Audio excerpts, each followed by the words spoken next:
kita masuk ke Science Direct ya. Nah, jadi kalian sewaktu kalian belajar bahasa Inggris kimia, saya sudah jelaskan ada beberapa publisher dalam jurnal, ya kan?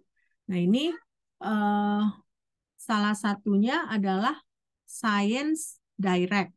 Nah, Science Direct ini banyak jurnalnya. Kalau minggu lalu kan 2 minggu terakhir kita belajar bahwa bagaimana author guidance pada JACS ya, khusus JACS saja, Journal of American Chemical Society.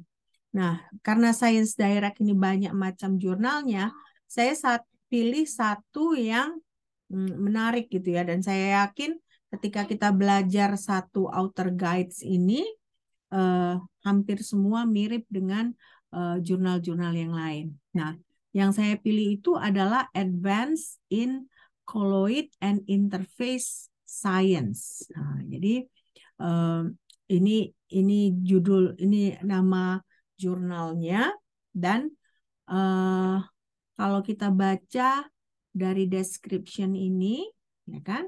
Nah, dari description ini kita baca, coba saya panggil satu orang ya untuk membaca, saya tandain.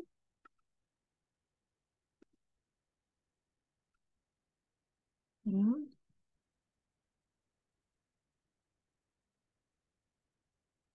Siapa? Coba saya panggil Juni Situmorang. Juni? Ya, Mem. Juni Situmorang bisa baca yang saya highlight ini? Coba.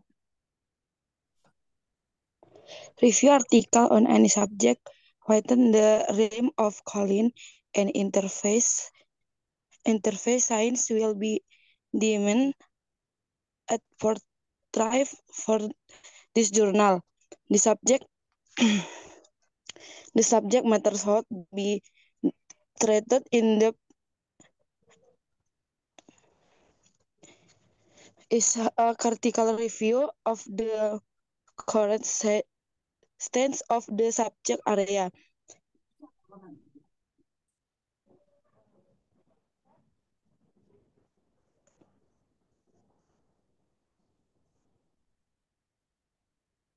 On the topic, the manuscript of compare and contrast the idea in the review in literature and deal with the limited of the idea discussed. As the article is the journal are normal authored by the regular expert. Oke. Nah, jadi di sini kalau dari description ini berarti apa jenis artikel yang bakal diterima di jurnal Colloid ini? Apa jenis artikelnya? Bidang koloid, Mem. Bidang Colloid. Nah, tapi kan ada jenis artikel, kan ada communication, ada research artikel, ya kan? Nah, jadi kalau jurnal ini, Research artikel, Mem. Hah? Research artikel. Mem. Oke ya. Nah, jadi kalau di sini kalau kalian lihat dia bukan research artikel ya. Nah, dia disebut di sini bahwa dia hanya menerima review articles. Nah, jadi kalau review articles itu seperti apa? Dan di sini pun disebutkan kan bahwa an international journal devoted to experimental and theoretical development in interfacial colloidal phenomena and their implication in biology, chemistry, physics, and technology. Nah, baru di sini disebutkan review article. Nah, review article itu seperti apa? Ada yang bisa jelaskan?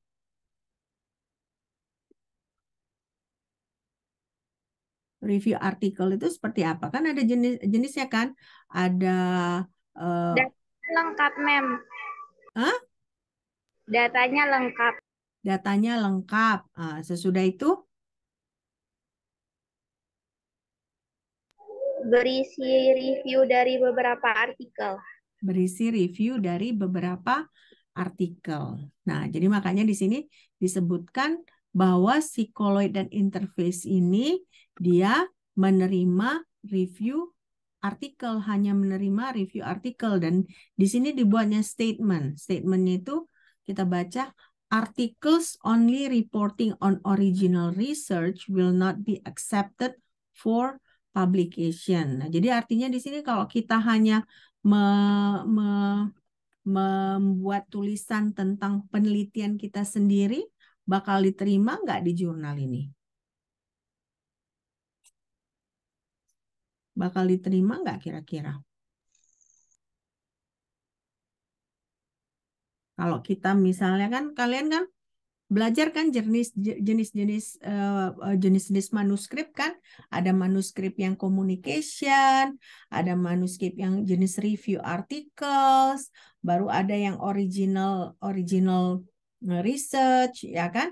Nah, jadi di sini disebutkan di statementnya bahwa articles only reporting on original research will not be accepted. Jadi artinya kalau kita hanya melaporkan penelitian kita sendiri, dia tidak akan diterima. Nah, jadi ada jenis jurnal seperti itu. Jadi ketika kita makanya penting bagi kita membaca author guidance ini seperti itu, karena ternyata kalau kita masukkan ke Colloid ini, kalau kita hanya melaporkan penelitian kita tidak akan diterima, karena ternyata ya kan, apa di sini istinya? Di sini kan aja disebut the manuscript should compare and contrast the ideas in the review literatur. Jadi kita mereview beberapa literatur dan kita tambahkan pekerjaan kita. Makanya di sini disebutkannya terakhir kan, as such the article in the journal are normally authored by the recognized expert. Artinya nggak bisa. Kalau kita peneliti pemula, bisa nggak kita menulis review artikel ini? Tidak, Mem. Tidak bisa ya, karena bagaimana kita bisa mereview penelitian orang lain kalau kita belum berpengalaman. Makanya di sini disebut bahwa biasanya normalnya yang mereka terima itu adalah yang recognized expert ya. Nah, baru kita baca lagi yang ini.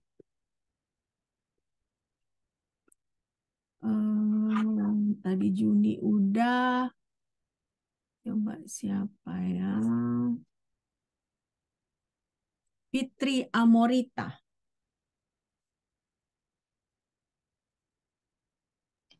Iya, Mem. Oke, silakan Fitri Amorita. Saya baca ya, kan saya sudah highlight ya. Both traditional topic and tools of emerging science technology are welcome, in particular topic in nanoscience and nanotechnology, and tools relating to interfacial, a colloid aspect of the bioscience are of both theoretical or fundamental inference as well as tools concerning industrial application, emerging instrumental technique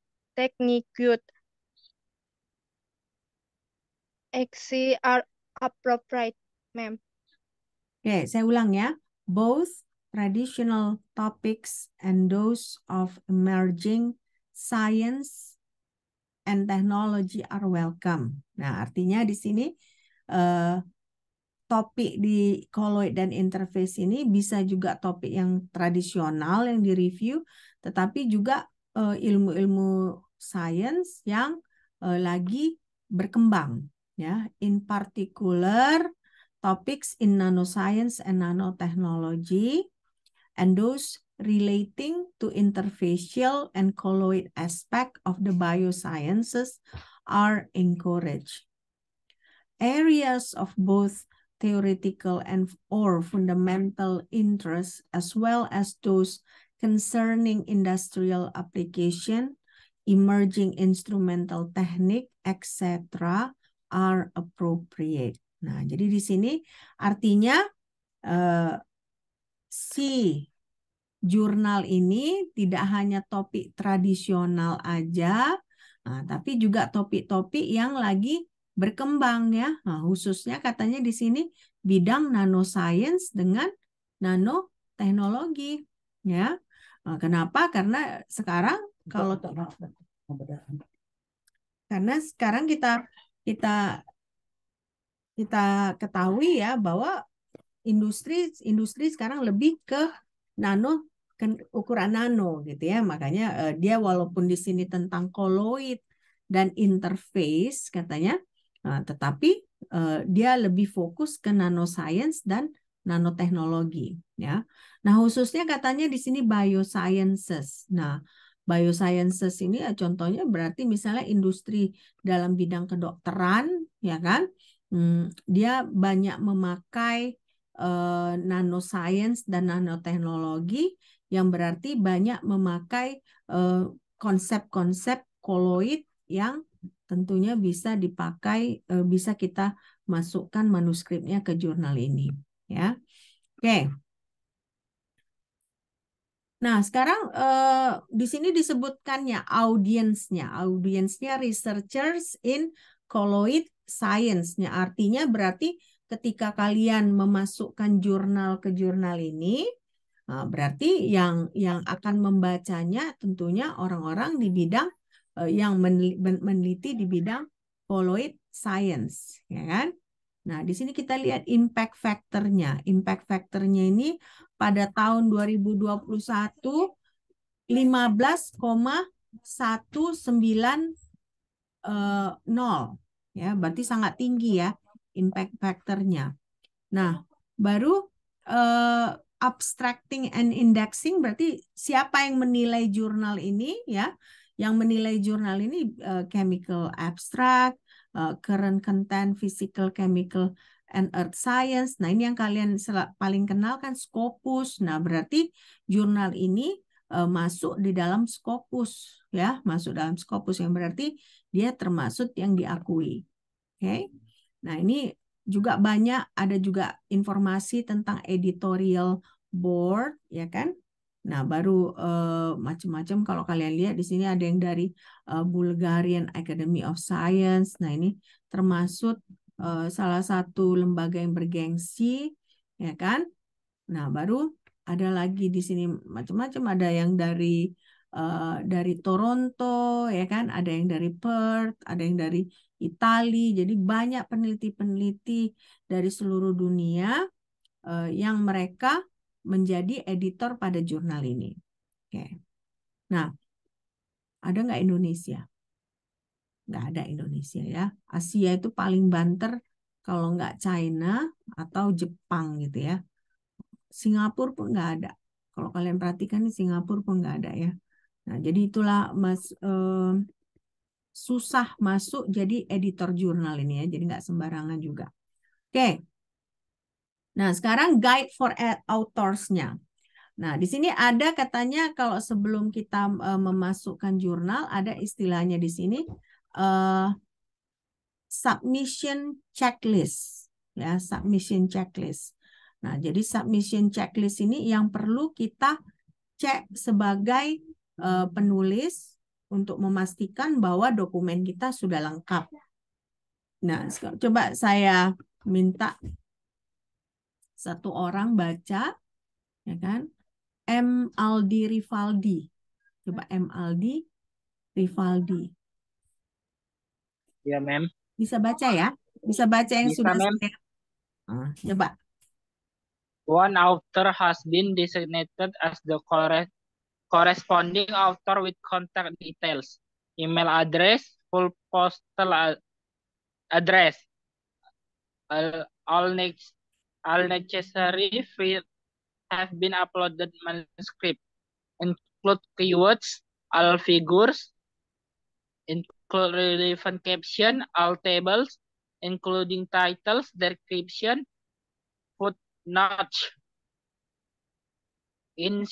Ensure all figure, and table citation in the text match the files provided.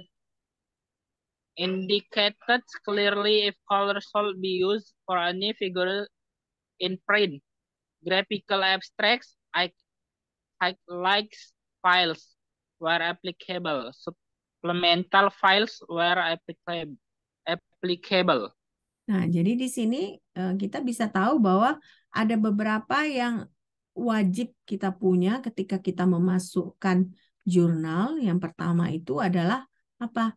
Email address kita, ya kan? Email addressnya harus email address yang resmi. Nah, yang kedua full postal address. Nah, seperti Unimed ada kan alamatnya kan? Nah, alamat Unimed dalam hal ini kalau kita masukkannya sebagai mahasiswa Unimed atau dosen Unimed, ya kan? Nah, all necessary files have been uploaded. Nah, jadi harus ketika kita mengupload manuskrip, ya kan?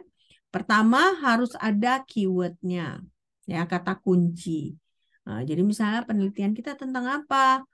Misalnya contohnya Bu Nora, ya kan, di jurusan kimia melakukan penelitian tentang koloid ini, tapi dalam yang beliau lakukan adalah mengekstrak bahan-bahan aktif dari kemenyan, ya, dari kemenyan. Nah, nanti dalam bentuk koloid. Nah, jadi bisa misalnya contohnya kalau untuk Bu Nora, misalnya keywordnya berarti kita buat kemenyan. Kemenyan dalam bahasa Inggrisnya apa? Nanti kita cari gitu ya. Nah, kita tulis kemenyan, terus koma, baru aktif komponen. Nah, itu perlu dalam keywordnya, ya. Nah, baru all figure. Nah, jadi semua gambar-gambar harus kita masukkan ke dalam manuskrip. Nah, tapi harus memakai caption. Nah, saya kan cerita 2 minggu lalu kan, kalau misalnya caption berarti misalnya gambar satu, apa yang tentang gambar satu. Misalnya gambar satu itu tentang misalnya UVV spektra dari komponen ini gitu. Atau misalnya gambar 2 itu kita bisa mengambil mikroskopnya misalnya contohnya, atau misalnya kita sebut scanning elektron mikroskopi dari komponen ini. Nah, jadi harus ada relevant captionnya, ya. Nah, baru ada all tables. Nah, all tables juga harus ada title. Nah, title misalnya tabel 1. Nah, tabel 1 itu tentang apa? Nah, kalau ada footnote, ya, misalnya kita ada mengambil data dalam tabel itu dari jurnal lain, nah kita harus buat footnote-nya. Nah, lalu di sini ada ensures or figure and table citation in the text match the file provided. Nah, jadi artinya apa? Artinya ketika kita mensitasi, ya, berarti kan kita ada reference kan? Ada reference, ada daftar pustaka. Nah, dalam daftar pustaka kita itu kan artinya kita misalnya dalam manuskrip kita itu kita merefer ke jurnal orang lain. Nah, jadi harus match apa yang ada di teks kita itu dengan list yang ada pada daftar pustaka. Nah, makanya biasanya kalau untuk manuskrip ini kita pakai citation software, ya, citation software. Di Tilda kalian belajar apa citation software-nya? Ada belajar kan di Tilda? Mendeley, Hah? Mendeley. Mendeley. Nah, jadi kalian pakai Mendeley, ada EndNote, ya kan? Ada Mendeley, ada EndNote. Nah, jadi kalau kita pakai Mendeley gitu misalnya, nah Mendeley-nya itu bisa kita koneksikan dengan Word kita, ya kan? Jadi otomatis ketika kita menulis, nah kita mensitasi, langsung secara otomatis ditambahkan ke daftar pustaka kita. Nah, jadi nggak akan ada mismatch. Nah, karena di sini disebutkan bahwa semua citation-nya dalam teks harus match dengan filenya, ya. Nah, itu. Nah, baru yang selanjutnya adalah indicate clearly if color should be used for any figure in print. Graphical abstract highlight files where applicable, baru supplemental file. Nah, maksudnya kalau color, kadang-kadang kan kita misalnya ada beberapa parameter yang mau kita ukur, kita masukkan dalam satu grafik gitu misalnya. Nah, parameter 1 misalnya warnanya merah, parameter 2 misalnya warnanya kuning, parameter 3 misalnya warnanya hijau. Nah, itu harus kita nyatakan dengan jelas ya bahwa kita mau warna tersebut. Nah, sehingga di legend pada grafik kita itu dengan jelas kita harus sebutkan misalnya warna merah itu apa, warna hijau itu apa, warna kuning itu apa. Nah, tapi biasanya kalau untuk jurnal-jurnal ini disarankan warnanya yang warna-warna normal gitu ya. Jadi kalau biasanya orang jarang pakai warna pink gitu ya, karena nggak profesional gitu. Jadi biasanya yang dipakai kalau nggak merah, biru, hitam. Merah, biru, hitam biasanya. Jarang orang bikin warna purple gitu, warna ungu gitu. Enggak ya. Jadi warna-warna yang profesional gitu ya. Nah, baru ada di sini graphical abstract. Nah, apa itu graphical abstract? Kalau menurut kalian? Kan kalau abstrak apa? Kalau saya nggak ada tambahkan graphical, tapi abstrak aja. Abstrak itu isinya apa?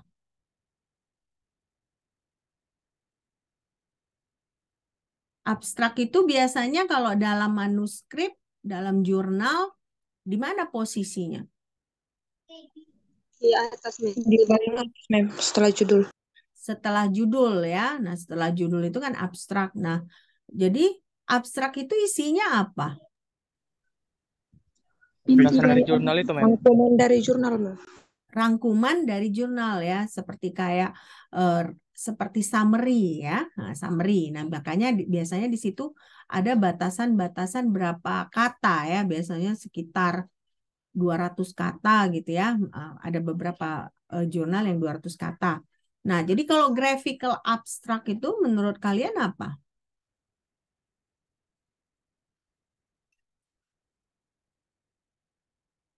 Apa bedanya abstrak dengan graphical abstract? Abstrak kan dia tentang rangkuman isi jurnal itu kan, Mem. Nah, Kalau misalnya graphical abstrak itu kayak gambaran tentang isi jurnal itu, Mem. Jadi sebelum itu udah dikasih gambaran gitu sama yang buat jurnal itu, Mem. oke. Grafik memang gambar ya, tapi bukan itu tepatnya. Tepatnya itu graphical abstract adalah kalau ada data-data kalian yang merupakan kunci dari manuskripnya, ya kan? Nah, misalnya data SIM-nya, nah itu kalian letakkan di graphical abstract ya. Nah, jadi seperti misalnya kalau kita misalnya melakukan penelitian dalam bidang sintesis, ya kan? Nah, berarti pertama kalian bisa masukkan di graphical abstract itu bagaimana produk kalian itu. Misalnya ternyata powder, ya kan? Nah, powder warnanya apa? Kalian bisa taruh di graphical abstract. Nah, setelah powder itu kalau kita mensintesis, apalagi yang penting? Karakterisasinya, berarti kan? Nah, pakai apa kalian mengkarakterisasinya? Misalnya kalian mengkarakterisasinya pakai NMR. Nah, jadi sesudah ada gambar dari produk kalian itu, berikutnya misalnya gambar dari karakterisasinya. Jadi gambar dari NMR-nya. Baru selanjutnya selain NMR kalian pakai apa lagi? Pakai FTIR. Nah, taruhlah FTIR-nya. Nah, seperti itulah graphical abstract. Jadi graphical abstract sama seperti abstrak, cuman dalam bentuk gambar-gambar. Ya kan? Nah, kalau di abstrak kan kalian mensummary-nya dalam bentuk kata, ya kan? Nah, tapi kalau graphical abstrak kalian membuat ringkasannya dalam bentuk gambar-gambar yang ada dalam manuskrip kalian, ya. Nah, ini coba baca yang ini. Yang ini siapa? David Septian. Coba David, silakan.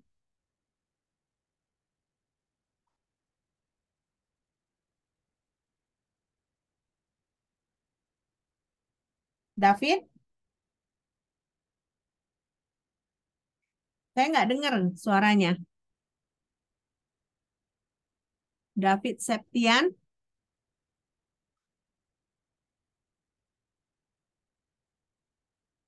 Oke, silakan baca yang ini ya, David.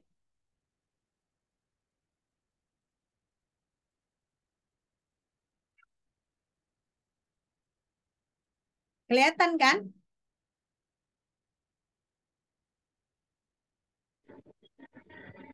Kelihatan, Mem, kelihatan. Oke.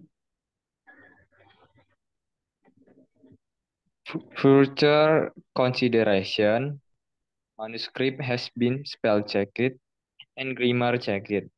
All references mentioned in the reference list are cited in the text and vice versa.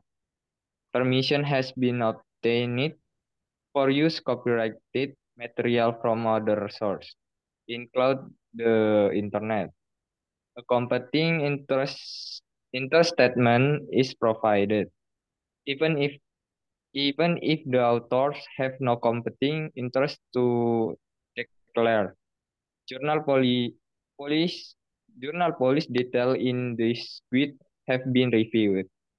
Refer suggestions and contact detail provided based on journal requirement. Oke.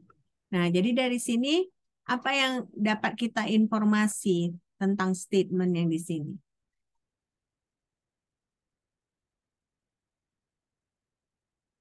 Jadi further considerations. Manuscript has been spell check and grammar check. Apa itu maksudnya?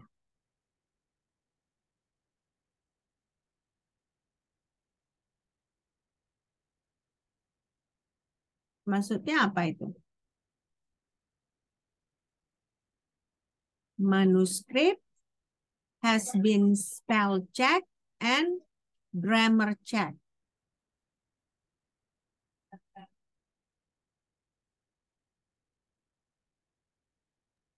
Naskah telah diperiksa ejaannya dan telah diperiksa tata bahasanya. Jadi ejaannya sudah diperiksa, tata bahasanya sudah diperiksa. Nah, jadi ada kejadian ya, manuskrip itu ditolak karena misalnya bahasa Inggrisnya tidak cukup bagus. Ya, misalnya banyak salah ketik. Nah, ketika dibaca nggak jelas ya.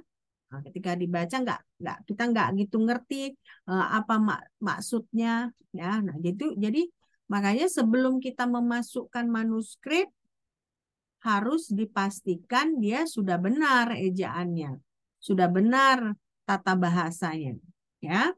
Nah, baru di sini all reference in the reference list are cited in the text and vice versa. Nah, ini tadi yang saya bilang ya, kalau ada kita mensitasi di dalam teks, baru otomatis masuk ke dalam reference-nya, daftar pustaka kita. Nah, itu harus match ya. Nah, baru di sini permission has been obtained for use of copyrighted material from other source. Apa ini maksudnya? Izin telah diperoleh untuk penggunaan materi berhak cipta dari sumber lain termasuk internet.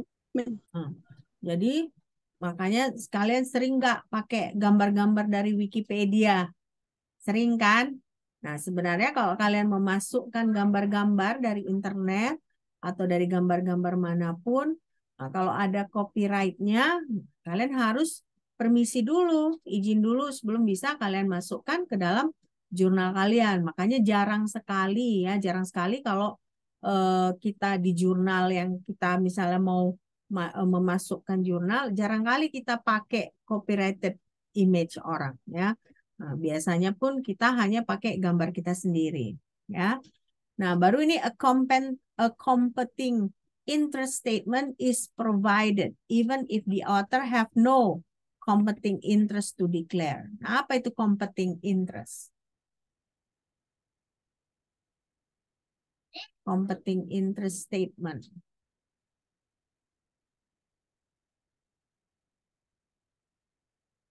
Nah, competing interest statement ini kita harus bilang bahwa tidak ada kita tidak dipengaruhi oleh orang lain dalam mengerjakan jurnal ini. Ya, inilah competing interest maksudnya ya. Nah, selanjutnya kita baca yang ini ya.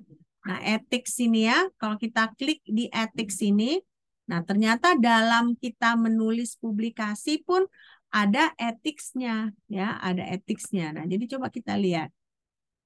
Kalian bisa lihat nggak ini website Elsevier-nya? Nggak ya? Nggak bisa lihat ya? Ini kelihatan nggak? Kelihatan, Mem. Kelihatan kan? Nah, tadi kan saya ada klik ethics kan? Nah, ketika saya klik ini yang keluar.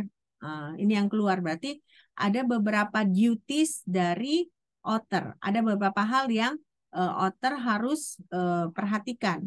Nah, pertama ini apa disebut? Bahwa dalam etikanya itu harus menyajikan data yang akurat. Ya, data yang akurat. Nah, jadi makanya di sini a paper should contain sufficient detail and reference to permit other to replicate the work. Nah, jadi kita harus secara akurat menyatakan apa yang kita kerjakan dan apa hasilnya sehingga ketika orang lain mengulangi pekerjaan kita, mereka akan mendapatkan hasil yang sama. Nah, itu termasuk kewajiban kita sebagai pengarang ya. Baru ini ada data access and retention. Nah, jadi author should be prepared to provide public access of data if practicable. Nah, jadi berarti begitu kita sudah mau publish, nah kita harus bersedia agar orang lain bisa mengakses data kita. Ya, nggak boleh ditutup-tutupi ya, nggak boleh ditutup-tutupi. Jadi kita harus apa namanya harus pemikiran kita harus terbuka bahwa ya begitu kita mau submit, kita harus bersedia data kita itu dianalisa oleh orang lain juga gitu ya. Nah, baru ini originality and acknowledgement of source. Nah, jadi kita harus pastikan pekerjaan kita itu adalah original work. Nah, jangan ternyata itu pekerjaan orang lain ya yang kita masukkan dalam paper itu gitu ya. Sering sekarang terjadi seperti itu ya. Nah, ternyata data-data orang lain yang dimasukkan ke dalam papernya itu dia sudah melanggar etika dalam publikasi ya. Makanya di sini author should ensure that they have written entirely original work. Nah, jadi nggak boleh plagiat ya, nggak boleh plagiat. Jadi benar-benar harus tulisan kita. Nah, baru makanya di sini harus appropriately cited or quoted and permission have been obtained where necessary. Jadi berarti ketika kita misalnya kan kita memulai penelitian kita kan kadang-kadang kan kita membaca paper orang. Nah, dengan membaca paper orang kita dapat ide. Ya kan? Nah, jadi ketika kita menulis introduction, pendahuluan, nah kita harus cite paper yang merupakan sumber ide kita tadi, ya. Supaya apa? Supaya tidak kita dianggap melakukan plagiarism, ya.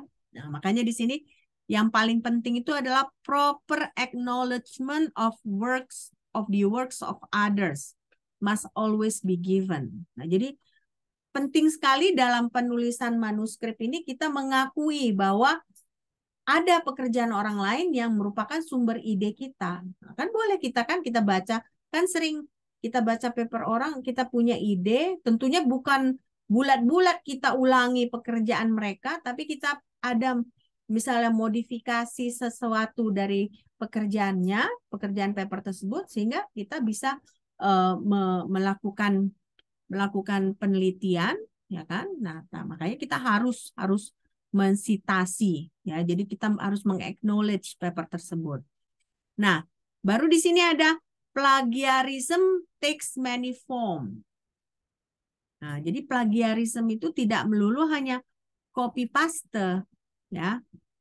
Bisa juga katanya gini, from passing of another's paper as the author's own paper, itu satu. Nah, satu itu ini memang parah kali, ada paper orang kita akui sebagai paper kita. Nah, itu benar-benar plagiarisme yang nggak tahu malu itu namanya ya. Tapi ada juga plagiarisme halus ya, misalnya to copying, paraphrasing substantial part of another paper without attribution.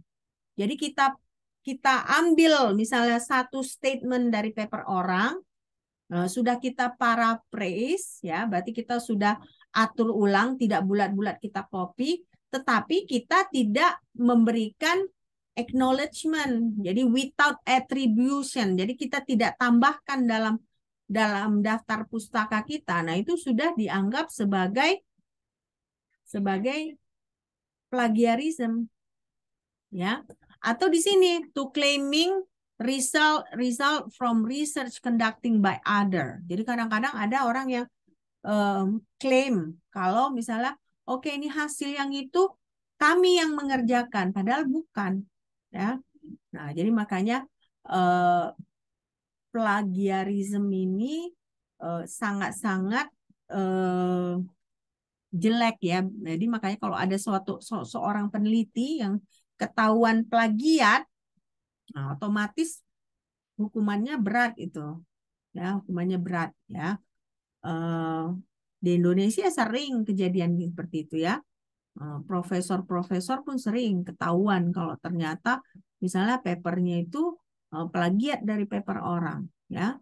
Jadi makanya ada etikanya. Jadi kita etika itu tidak hanya di semua kehidupan ada. Nah, salah satunya ketika kalian menulis paper, menulis manuskrip itu pun ada etikanya.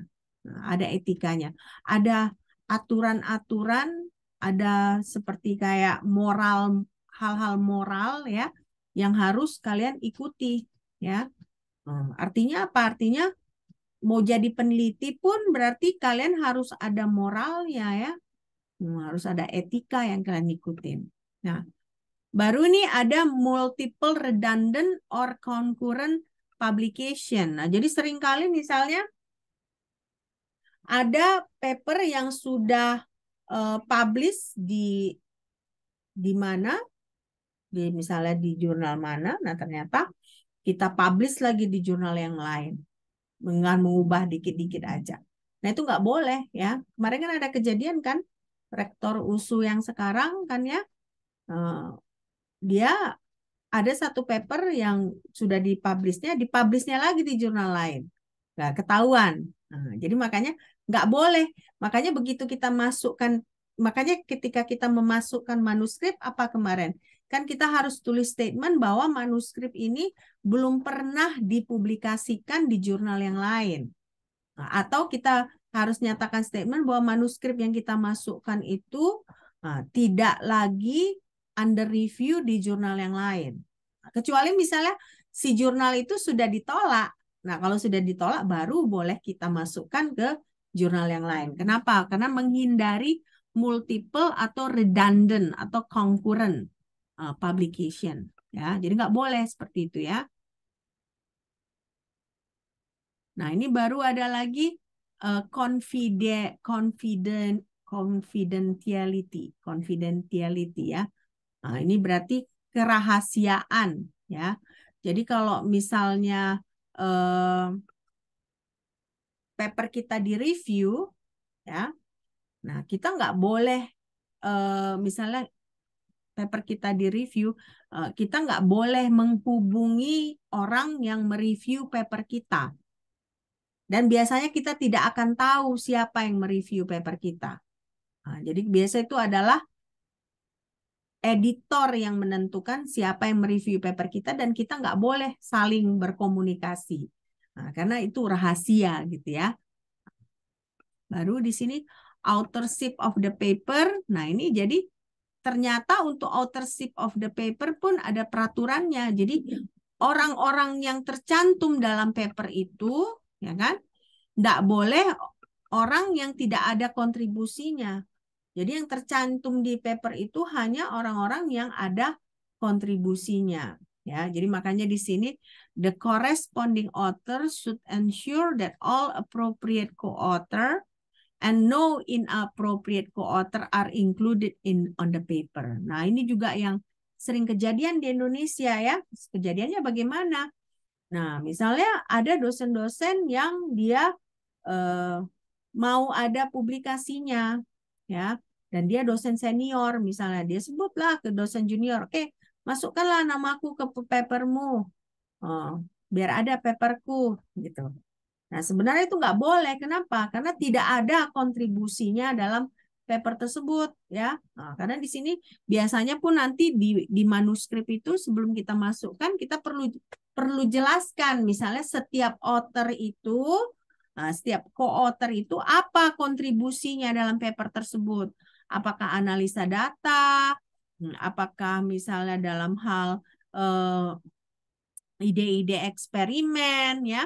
Nah, jadi harus ada kontribusinya. Jadi makanya di sini nggak boleh ada ya. Oke. Nah, bahkan di sini disebutkan kalau misalnya kontribusinya hanya dalam hal bahasa, malah hanya boleh disebutkan di bagian acknowledgement. Tidak boleh sebagai co-author. Nah, itulah sebenarnya kalau benar-benar mau keras, ya, seperti ini, ya, ada etikanya, ya. Oke. Nah, ini ada juga the use of AI and AI assisted technology in scientific writing. Nah, sekarang kan lagi terkenal kan AI. AI itu apa? AI itu apa?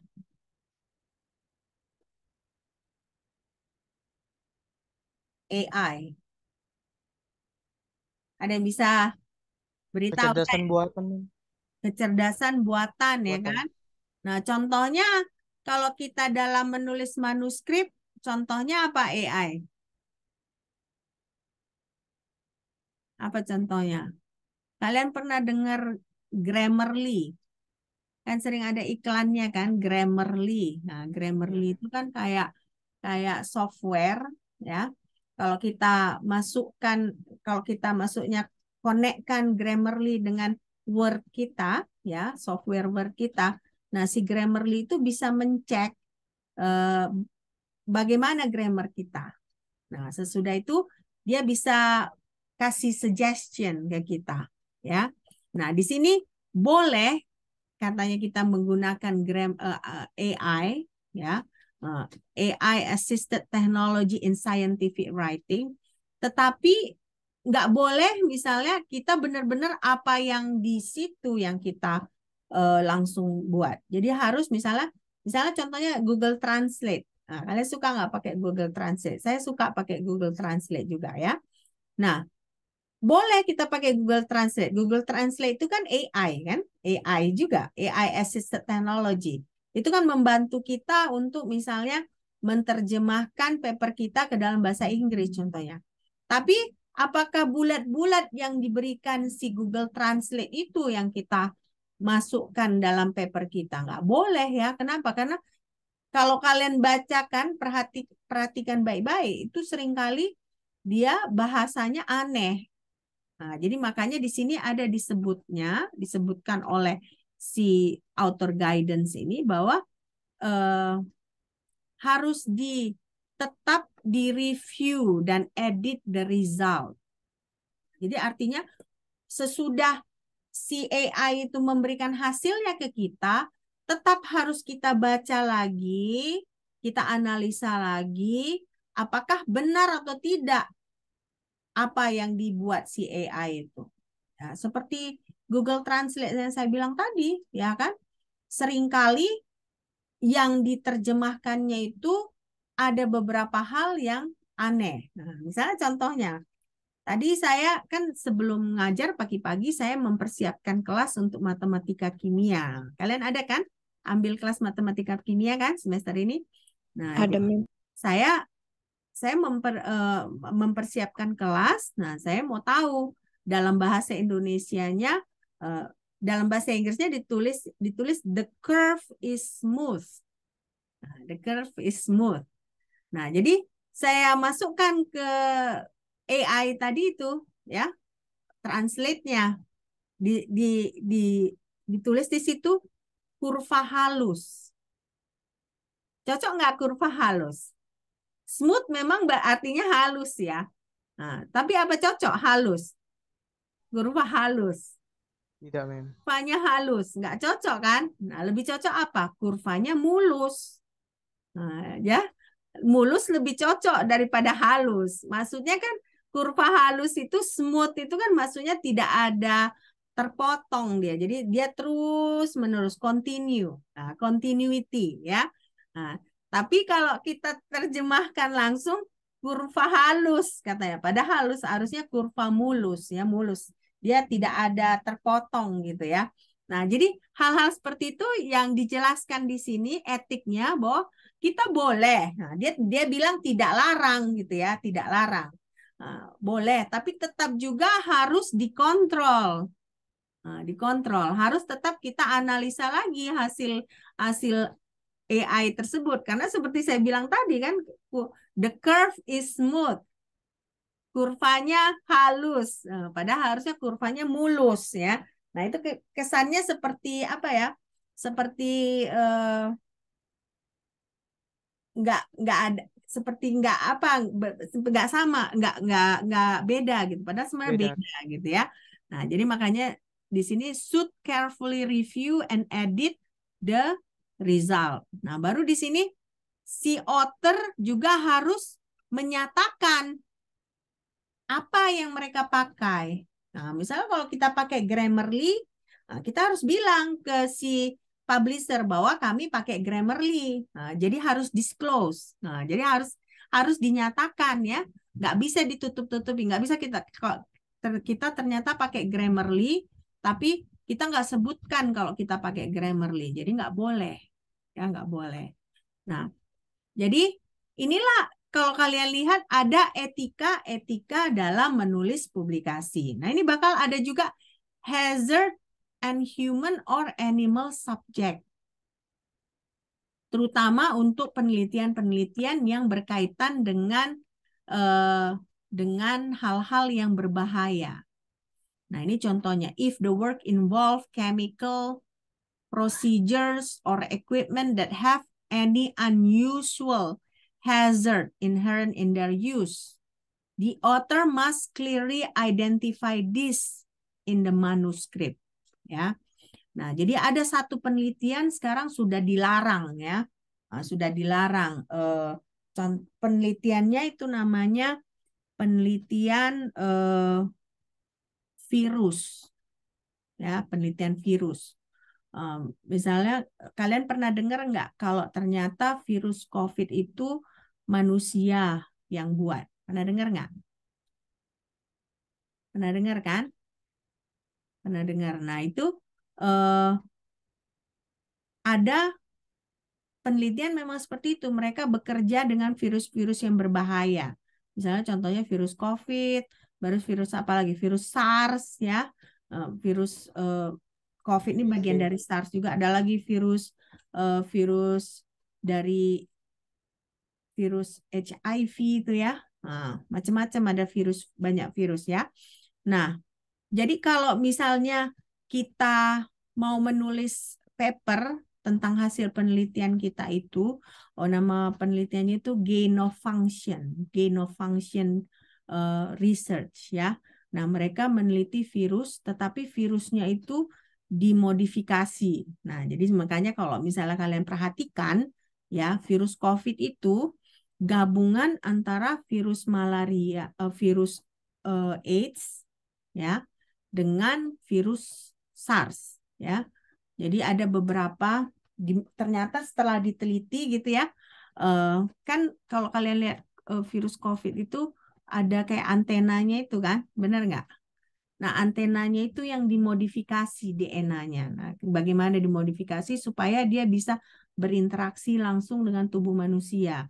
Nah, ya, supaya apa? Supaya gampang pindah.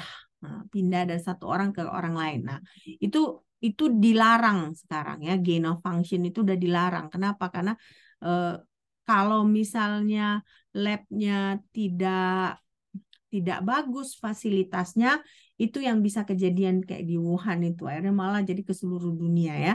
Kenapa? Karena ternyata kan setelah diteliti, ya, fasilitas di lab tersebut tidak memungkinkan untuk melakukan penelitian seperti itu. Gain of function itu. Padahal alasan mereka supaya mereka bisa mengembangkan vaksin. Kalau misalnya ada virus berbahaya, sudah ada vaksin tersedia. Tapi akhirnya malah jadi bencana kan ya. 2-3 tahun kita di rumah aja gitu ya. Nah, jadi makanya di sini kalaupun ada orang melakukan penelitian yang berbahaya, nah dia harus sebutkan, clearly identify this in the manuscript, supaya orang-orang tahu kalau mau mengulang penelitian tersebut bahwa ada beberapa hal yang perlu diperhatikan. Nah, baru juga ini ada, if the work involve the use of human subject or animal, the author should ensure the manuscript contain all the statement, all procedure were performed in compliance with relevant law and institutional guideline. Artinya apa? Jadi makanya kalau kita meneliti yang ada kaitannya dengan manusia, ya kan, itu biasanya kita perlu ada surat yang menyatakan kita sudah diizinkan melakukan penelitian itu. Nah, makanya kalau kalian lihat, kenapa sih obat mahal menurut kalian? Kenapa obat mahal? Misalnya kalau obat jantung itu ada namanya Micardis, ya kan? Micardis itu kalau kita beli itu untuk sebulan 300-an ribu, mahal itu ya, kan itu mahal. Nah, menurut kalian kenapa obat mahal? Karena kan itu pakai eksperimen kan, Mem. Nah, Kan perlu bahan-bahan banyak gitu kan. Jadi kalau misalnya suatu bahan itu gagal kan dibeli lagi. Sedangkan itu kan biayanya juga mahal gitu. Nah, iya. Jadi pertama dia mahal penelitiannya. Kedua, sebelum mau dipasarkan dia harus diuji cobakan ke manusia dulu. Benar nggak? Ya kan? Nah, ketika penguji cobaan ke manusia itu kan butuh surat-surat apa segala. Nah, surat-surat itu misalnya ternyata pengujiannya itu ada efeknya ke manusia kan. Mereka juga perlu ganti rugi kan. Nah, jadi makanya seringkali penelitian obat ini mahal, ya kan? Dan sesudah itu rumit, ya. Makanya kenapa di sini disebutkan kalau kita mau mengeluarkan paper pun tentang penelitian obat gitu misalnya, yang ada subjeknya human atau animal, nah harus ada surat-surat yang kita upload juga, ya, yang menyatakan bahwa penelitian kita ini sudah resmi, ya. Nah, kemarin kita kan vaksin, kalian mulai vaksin tahun berapa? Vaksin COVID kemarin tahun berapa kalian? 2021? 2021 kan? 2021, Mem. 2021. Sementara si COVID-nya awal 2020 ya. Awal 2020. Nah, itu cukup cepat ya. Cukup cepat. Nggak setahun aja kita udah dapat vaksinnya. Nah, banyak penyakit-penyakit yang lain lama dia baru. Nah, contohnya apa? Contohnya AIDS. AIDS itu tahun berapa muncul? Mungkin tahun 80-an ya. Dulu terkenal ada Magic Johnson. Kalian tahu nggak Magic Johnson, pemain basket ya kan? Nah, dia kan kena AIDS ya kan? Nah, tahun 80-an dia kena AIDS, tapi sampai sekarang dia masih hidup ya, masih hidup. Nah, tapi baru-baru ini sudah dinyatakan bahwa udah ada obatnya. Kalau selama ini kan kalau ada orang yang kena AIDS langsung dianggap kayak vonis mati ya, karena tidak ada obat. Nah, sekarang sudah ada obatnya ya, bahkan BPJS pun sekarang sudah ada mengcover obat tersebut. Nah, tapi bayangkan tahun 80-an baru obatnya itu muncul tahun 2000-an. Berapa tahun itu? Lama kan? Lama pengembangan obatnya. Nah, jadi di situ kita tahu bahwa penelitian itu panjang, ya. Nah, selanjutnya itu penelitian-penelitian obat ini seringkali peraturannya yang susah. Nah, jadi di sini ada malahan disebut deklarasi Helsinki, ya.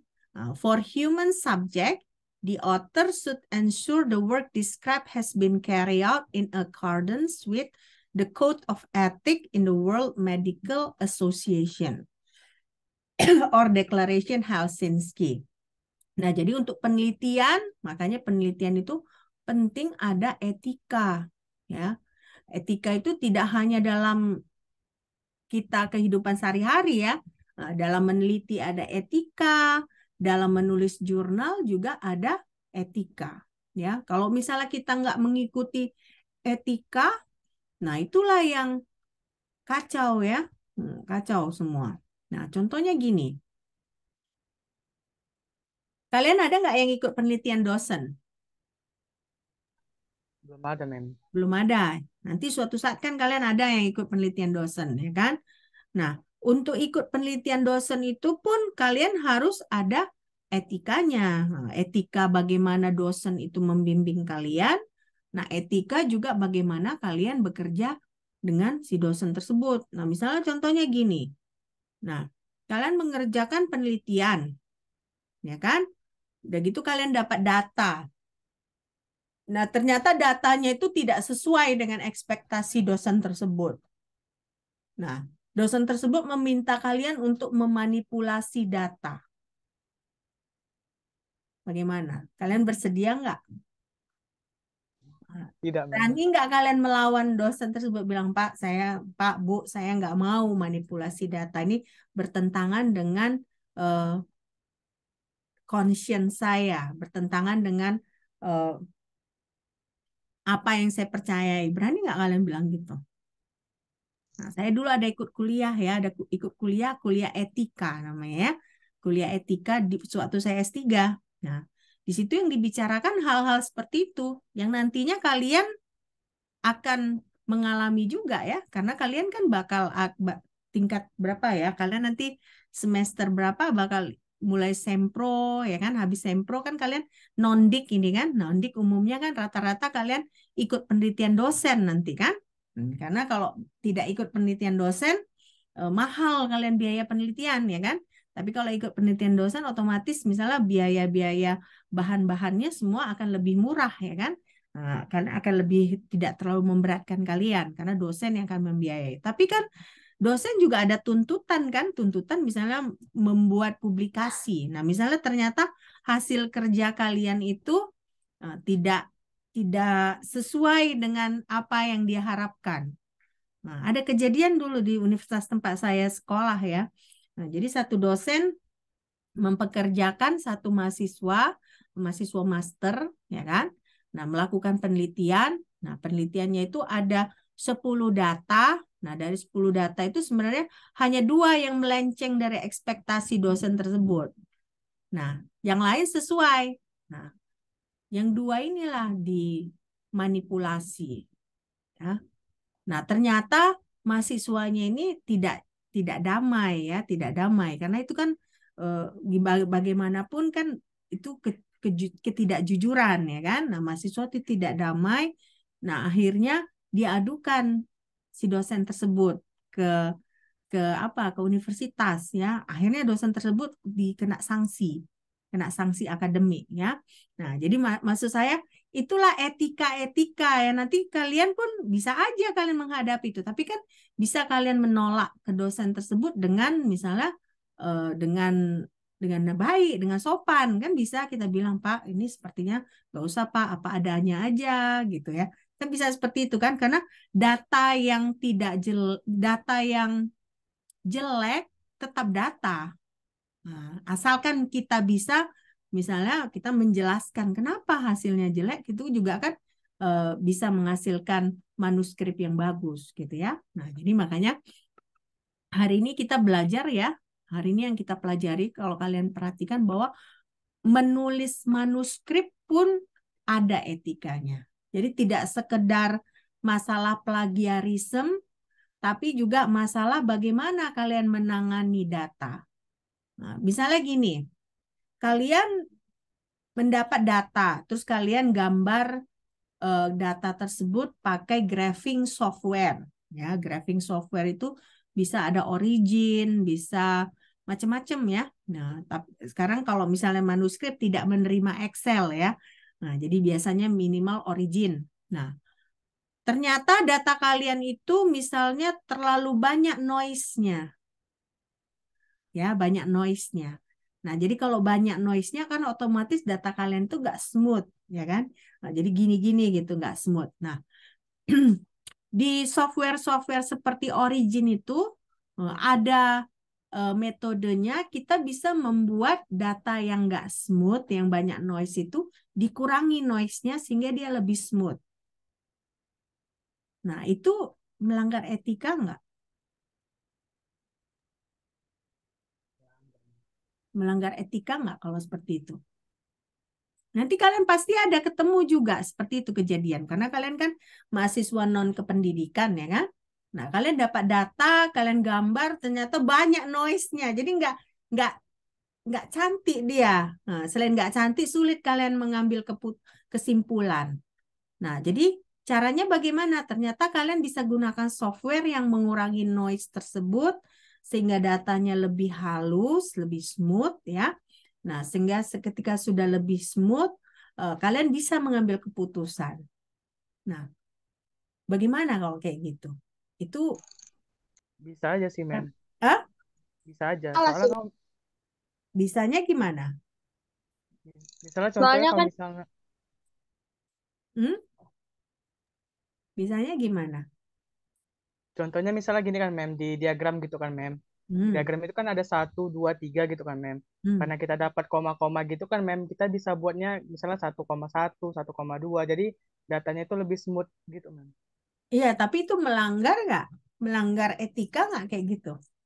Kan tidak. data aslinya nggak kayak gitu kan? Data aslinya kan misalnya yang seperti Aldi bilang kan, data aslinya mungkin 1,1, 1,5. Nah, jadi ya ketika digambar mungkin banyak noise-nya gitu kan. Datanya nggak bagus gitu. Nah, tapi ada software yang bisa mengurangi eh, noise-nya. Nah, sehingga dia lebih bagus grafiknya. Tapi boleh nggak kita lakukan seperti itu? Boleh, Mem. Soalnya Boleh. tadi kan Mem, ada kayak penunjukan macam Grammarly tadi kan, Mem. Ditampilkan di dalam itu. Grammarly beda. Grammarly kan kata-kata. Ini data loh. Kita berbicara data. Boleh nggak?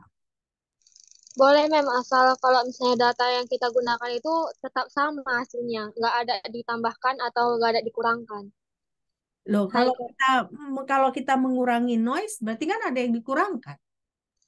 Tapi kan berdasarkan data yang sama, Mem. Grafiknya kan itu karena kita menggunakan, misalnya kayak yang dibilang si Irfan tadi, kayak kita dapat koma-koma. Jadi kalau misalnya kita ganti apa grafiknya jadi yang lain gitu, jadi lebih smooth, itu kan nggak mengurangi data yang kita dapat. Datanya itu memang betul-betul itu. Kalau kita mengurangi noise, berarti kita mengurangi data itu, ya. Nah, jadi kalau kita mengurangi noise, kita mengurangi data. Jadi gimana? Gimana solusinya kita buat? Berarti, Mem, kalau misalnya ada 10 sampel gini kan, Mem. Hmm. 10 sampel. Terus kan itu kan datanya itu naik turun kan, Mem. Hmm. Kita bisa ngilangin satu data sampel itu supaya datanya itu naik atau turun gitu, Mem. Hmm. Ya boleh nggak gitu? Ya tergantung penelitiannya gitu, Mem. Apa yang diminta gitu, Mem. Tergantung penelitiannya. Oke. Jadi kalau misalnya ada kejadian seperti itu, boleh kita lakukan asalkan kita sebutkan dalam manuskrip kita. Bagaimana cara kita mengurangi noise itu? Ya, harus kita sebutkan dengan detail di manuskrip kita bahwa untuk mendapatkan data ini kita melakukan hal-hal seperti ini. Misalnya saya juga ada melakukan itu. Saya kan ada mengerjakan X-ray fotoelektron spektroskopi. Nah, jadi ketika misalnya saya dapatkan data itu background-nya sangat tinggi, dia nggak dari titik nol. Nah, jadi apa yang dilakukan? Saya kurangi background-nya. Saya kurangi background-nya. kurangi backgroundnya dengan memakai software ya, dengan memakai software. Nah, apakah berarti saya manipulasi data? Nah, tapi yang saya lakukan di situ, saya harus jelaskan di jurnal tersebut bagaimana saya menguranginya. Ya, saya tunjukkan ke kalian ya, apa maksud saya sehingga kalian nggak bingung. Nah, jadi hal-hal seperti ini itu yang perlu kalian tahu bahwa misalnya ketika kalian menulis manuskrip, bukan asal nulis. Ketika kalian menganalisa data pun bagaimana kalian metodenya menulis data tersebut harus kalian sebutkan. Bentar ya, saya lihat ada nggak.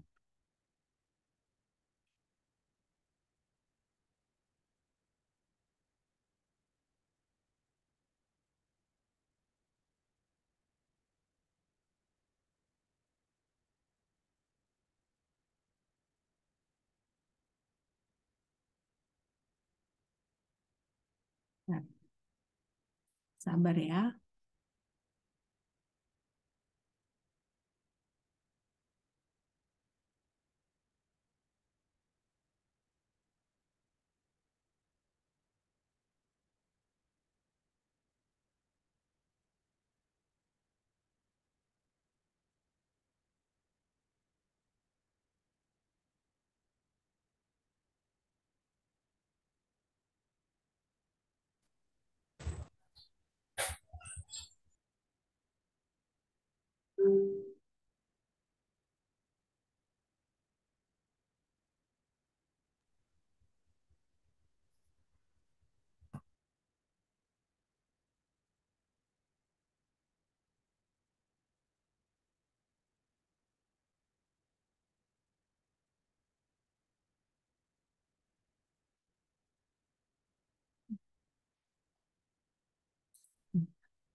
Bentar ya.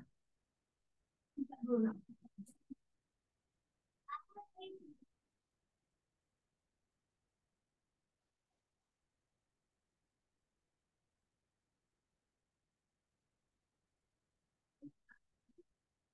Ya, ya, ya.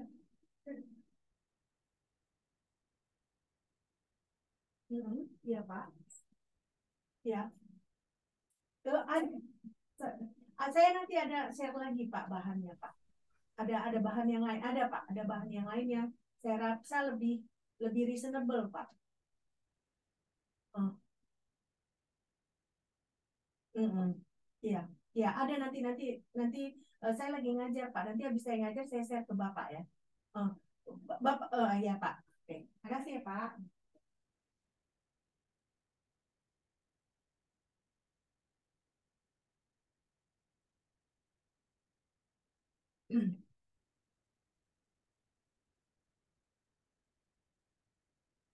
Oke, sorry ya, agak lama. Nah, ini saya mau tunjukkan ke kalian.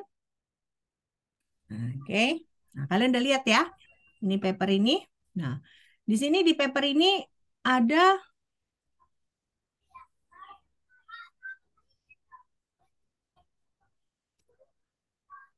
ada dituliskan di sini, ya kan?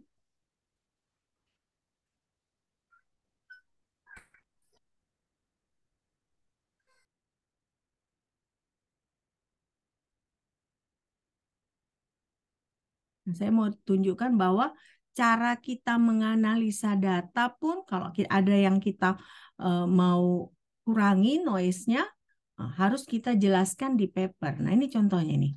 All the CE spectra were fitted by linear combination of two reference spectra.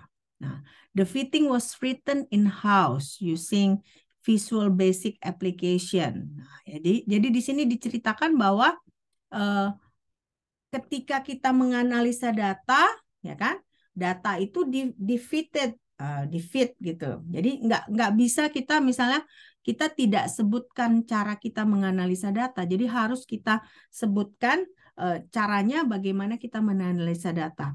Apakah data kita itu kita kurangi backgroundnya, harus kita sebutkan dengan detail. Jadi boleh kita misalnya mau melakukan pengurangan noise, tapi harus kita sebutkan. Kalau kita sembunyikan itu yang nggak boleh, ya.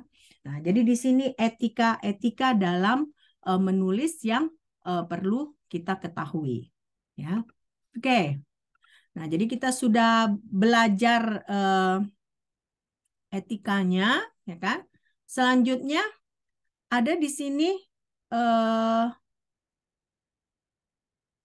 use of inclusive language. Nah, coba saya minta salah satu kalian membaca, ya kan, sampai satu paragraf ini, nggak apa-apa ya. Sekalian kita berlatih bahasa Inggrisnya. Coba Rosa bisa baca? Rosa?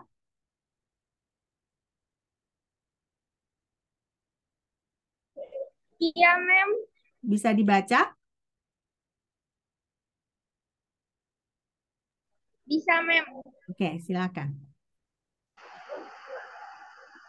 Inclusive language acknowledge diversity, conveys respect to all people, is sensitive to difference, and promotes equal opportunities. Content should make no assumptions about the beliefs or commitments of any reader. Contain nothing which might imply that one individual is superior to another on the grounds of age, gender, race, ethnicity, culture, sexual orientation, disability or health condition, and use inclusive language throughout. Outdoor should ensure that writing is free from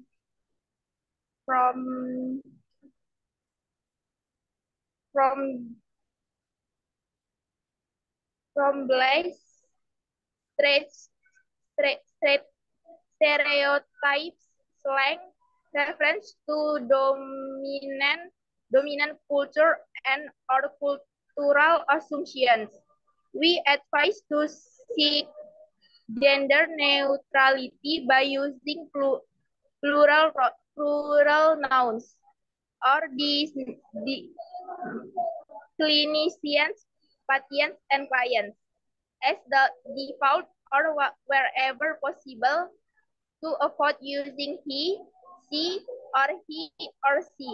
We recommend avoiding the use of descriptors that refer to personal attributes such as age, gender, race, ethnicity, culture, sexual orientation, disability, or health condition unless they are relevant and valid.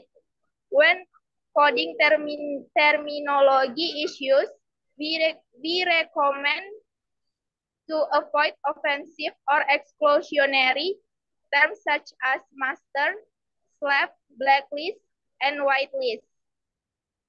We suggest using alternatives that are more appropriate and or self-explanatory, such as primary, secondary, block list, and allow list. These guidelines are meant as a point of reference to help identify appropriate language, but are by no means exhaustive or definitive. Nah, dari sini kalian lihat inilah ketatnya juga sekarang di jurnal ini, bahwa kita nggak boleh menggunakan kata he, she, or him, ya, he, she, or yang menyatakan gender. Nah, ini sebenarnya memang agak-agak terlalu berlebihan. Nah, tapi dijelaskan dalam jurnal pun bahwa kita nggak boleh menyatakan kata-kata seperti itu. Nah, baru di sini nggak boleh juga menyebutkan kata master, slave, ya, karena kalau kalian ingat kan ada beberapa tahun lalu itu ada masalah antara kulit hitam dengan kulit putih, ya. Nah, jadi makanya dalam jurnal pun kalau kalian lihat di sini ada etika dalam menulis, ya, menulis cara menulis sesuatu gitu, ya. Jadi nggak boleh kata blacklist, whitelist, nggak boleh, ya. Malah katanya di sini harus law list atau block list. Jadi harus kata-kata lain yang digunakan. Oke. Oke. Nah, baru kita lihat di sini outer contribution. Ya, outer contribution.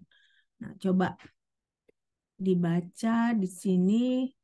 Eva. Eva bisa baca ya? Eva Juenda Pak Pahan. Bisa, Ma'am. Ya, silakan.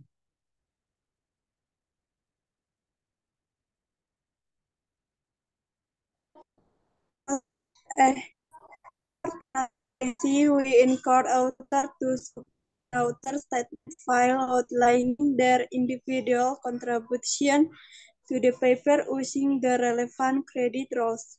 Conceptualization, data creation, formal analysis, funding acquisition, investigation, methodology, project administration, resources, software, supervision, validation, visualization, rules or writing, original draft, writing, review, and editing, authorship statement should be format with the names of author first and credit rows following. Oke. Nah, jadi artinya inilah orang-orang yang boleh kita sebut sebagai co-author. Pertama itu dia credit roles namanya, credit roles. Pertama conceptualization. Jadi hanya orang-orang yang misalnya contohnya ada kontribusinya dalam hal konsep satu. Kedua dalam hal data analisis. Nah, ketiga yang misalnya memberikan dana. Misalnya ada orang yang ada dosen yang misalnya dia menulis proposal, ya kan? Nah, ketika menulis proposal, dana dari proposal, dana dari grantnya itu yang membiayai penelitian. Nah, dia boleh masuk ke dalam author list-nya itu. Baru supervision, baru ada software. Jadi kalau ada yang mendevelop software, nah juga boleh masuk dalam author. Baru ada validation-nya, nah, baru visualization, baru ada dalam hal menulis original draft, writing, review, and editing. Nah, jadi di sini kita bisa lihat bahwa tidak sembarangan sebenarnya nama kita masuk boleh dalam paper, ya. Jadi harus masuk yang dalam credit roles ini, conceptualization, data curation, formal analysis, funding acquisition, investigation, methodology, project administration, resources, software, supervision, validation, visualization, roles writing, ya. Roles writing, original draft, writing, review, and editing. Nah, jadi makanya kalau kalian nanti misalnya meneliti dengan dosen, ya kan? Nanti kan ada bakal beberapa dari kalian yang meneliti dengan dosen, ya kan? Nah, nama kalian pasti ditaruh di paper yang bakal diterbitkan. Kenapa? Karena umumnya biasanya dosen mendapatkan dana penelitian, ya kan? Nanti yang bekerja di lab adalah mahasiswa. Nah, dosen itu bekerja nanti akan menganalisa data, tapi kalian yang mendapatkan data. Nah, berarti di sini kalian yang melakukan investigation, ya kan? Dosen yang melakukan funding acquisition. Nah, makanya nama kalian akan ada di paper tersebut. Nah, tapi kalau misalnya kalian ternyata tidak bekerja, bukan kalian yang mengerjakan, ya nama kalian tidak dimasukkan. Oke. Nah, sekarang sampai di sini ada pertanyaan? Izin bertanya, Mem. Nah, apa pertanyaannya? Tadi kan Mem ada bahas tentang obat-obatan gitu kan, Mem. Jadi kan mau nanya, ada nggak gitu peraturan untuk melindungi penelitian gitu, Mem? Contohnya kita misalnya mau buat obat gitu kan, Mem. Tapi kayak ada dihalangi pihak tertentu gitu, Mem. Maksudnya Gimana, Mem? dihalangi dalam hal apa? Dihalangi kalau ya dalam hal apapun, Mem. Contoh misalnya dipersusah atau diapain gitu. Atau bisa diancam dibunuh gitu, Mem. Itu gimana, Mem? Ada nggak aturan kayak gitu, Mem? Enggak lah. Soalnya pernah baca kayak gitu, Mem. Maksudnya gimana? Dibunuh gara-gara mau meneliti? Iya, contoh misalnya ada satu penyakit contoh gitu kan, Mem. Contoh satu penyakit gitu kan. Dia mau buat obatnya gitu, tapi kayak dihalang-halangin gitu, Mem, sama pihak tertentu gitu, Mem. Film kali itu. Ya, Kemarin ada juga di apa? depan baca, Mem. Ya apa? Obat apa? Misalnya. Ya Setahu saya, misalnya, asalkan kita punya dana, asalkan kita punya resources, ada izin-izinnya, pasti bisa lah, ya kan? Nah, kalau enggak, dulu misalnya tahun berapa ya? Mungkin tahun awal 2000 lah, awal 2000. Eh, o- Obat-obat belum secanggih sekarang, ya kan? Misalnya tahun seperti saya bilang tadi lah, contohnya AIDS itu kan. AIDS itu dulu tahun 90-an itu kalau udah kena AIDS, udahlah hukuman mati lah itu udah. Tapi kalau sekarang sepanjang kita misalnya makan obatnya teratur, malah ada sekarang sampai pada tahap AIDS-nya itu non detected. Namanya AIDS non detected. Nah, kalau AIDS-nya udah non detected itu berarti sudah dianggap sembuh. Nah, itu kan berarti orang-orang melakukan penelitian obat-obatan itu kan, ada obatnya namanya ARV itu. Nah, ya kan? Jadi rasa-rasanya jarang ada, cuman mahal ya. Nah, mahal ya, obat jadinya mahal. Karena kenapa? Karena penelitiannya apa? Tapi kalau dihalang-halangi rasanya nggak ada ya. Saya nggak pernah ada dengar penelitian dihalang-halangi. Hmm. Kalian ada tahu kan ini penerima hadiah Nobel di bidang kimia tahun lalu? Ada yang tahu siapa? dari fakultas, Mem. Hah? Bukan. Kenapa? Penerima hadiah Nobel. Ada Nobel tahu kan? Nobel Prize kan yang dari Swedia, ya kan? Nah, penerima Nobelnya yang tahun lalu itu dia profesor di bidang kimia. Nah, dia penelitiannya apa? Penelitiannya dia mencoba menemukan sintesis obat untuk kanker. Nah, sampai sekarang memang obat-obatan untuk kanker ini yang paling paling susah untuk ditemukan ya, paling susah ditemukan. Nah, jadi dari sini kalian bisa lihat rasa-rasanya dihalangin tidak lah ya. Eh, tidak dihalangin tidak. Tapi kalaupun nanti obatnya mahal, ya itulah paling paling yang terjadi gitu. Makanya dulu eh, dosen saya di Amerika selalu bilang perusahaan farmasi itu evil Knievel katanya. Kenapa evil Knievel? Karena mereka mungkin sebenarnya bahan dari obat itu murah, tapi mereka jual mahal. Kenapa? Karena mereka memperhitungkan mereka meng-hire PhD dalam penelitian mereka gitu ya. Jadi kalau dihalangi enggak, tapi mungkin mahal. Nah, otomatis kalau mahal memang akhirnya tidak semua orang sanggup membeli obat itu. Nah, tapi kalau contohnya kayak vaksin COVID kan eh, kita malah gratis kan. Gratis. Jadi kalau saya rasa menghalangi penelitian itu nggak pernah saya dengar ya. Nah, tapi mungkin produk obatnya mahal, ya iya saya dengar itu. Oke? Ya Aldi, jangan itu teori konspirasi tuh ya.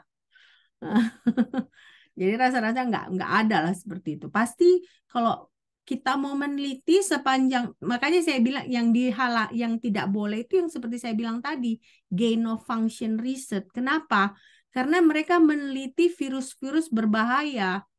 Nah, kenapa tidak dibolehkan? Karena iya kalau memang benar mereka menelitinya untuk mencari vaksin.